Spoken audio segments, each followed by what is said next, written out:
This essay is about the Donald the Dumb, um, and he has repeatedly done this all through the campaign and still now about talking about how bright he is and how smart he is and how he doesn't need other people telling him. And he keeps on talking about going to Wharton.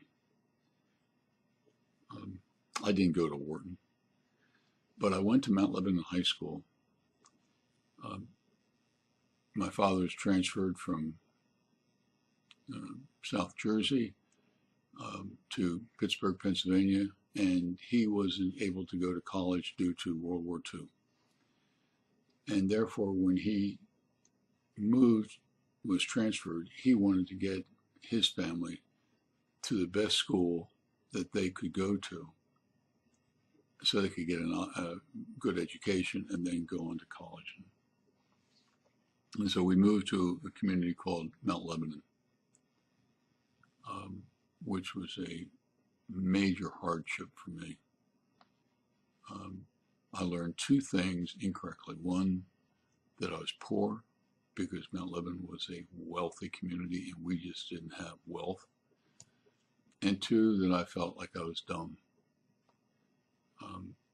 When I was in Pennsauken Elementary School, where I grew up and spent the first 6, 7 years of my education, I was above average student at Collins Tract Elementary School. But when I moved to Pittsburgh and moved into Mount Lebanon, I wasn't above average. And being average in Mount Lebanon was equal to being dumb. And that was my miscalculation.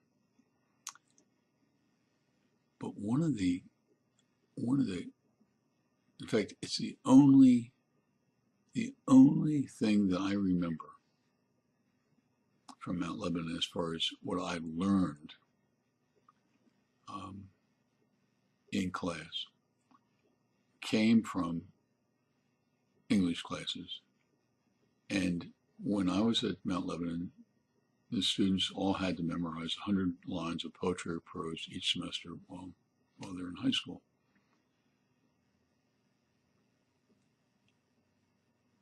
I am not lying to you. I hated it.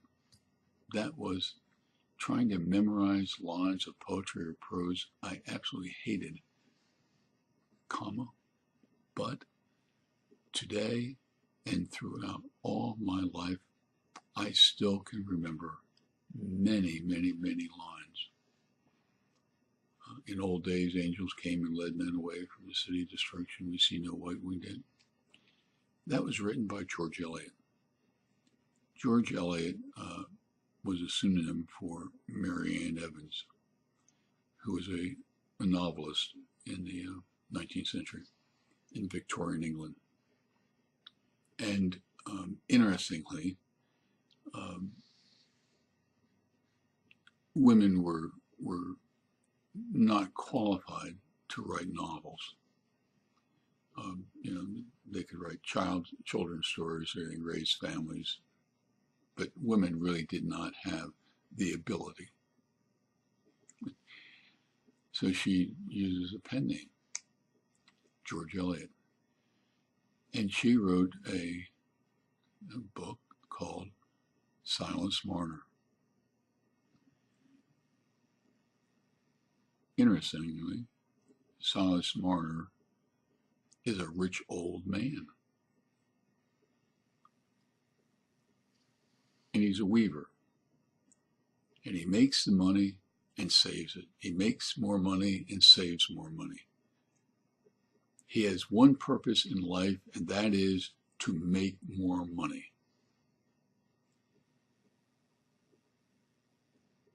Does that sound like anybody you know?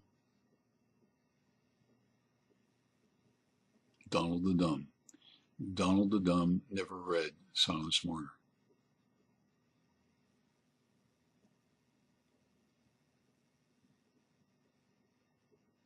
But Silas Marner, on one wintry evening, when he was at his workbench, working away, weaving. A little toddler came to the door. This little toddler is now an orphan. Her mother died, and she happened to wander into Silas Marner's home. And the transformation that took place in Silas Marner was a miracle. He had a purpose in life, and that was to take care of this little girl. And her name was Eppie.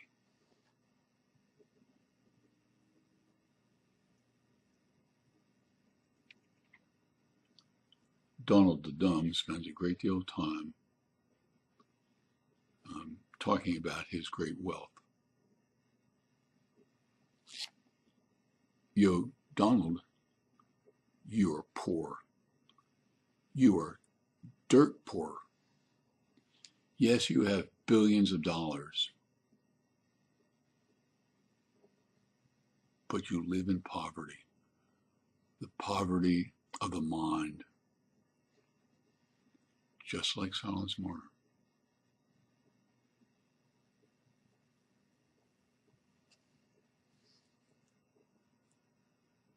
Eppie needs to wander into your life,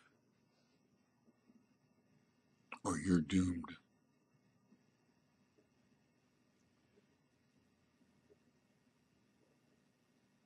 No, the problem is that Donald the Dumb isn't going to read this essay, and he's certainly not going to read Silas Marner, and he's certainly not going to have his conversion. But in a way, that is merely a backstory. Because all of us have to decide, who we are going to be in our lives, and what we do with our lives, and what our purpose in life is.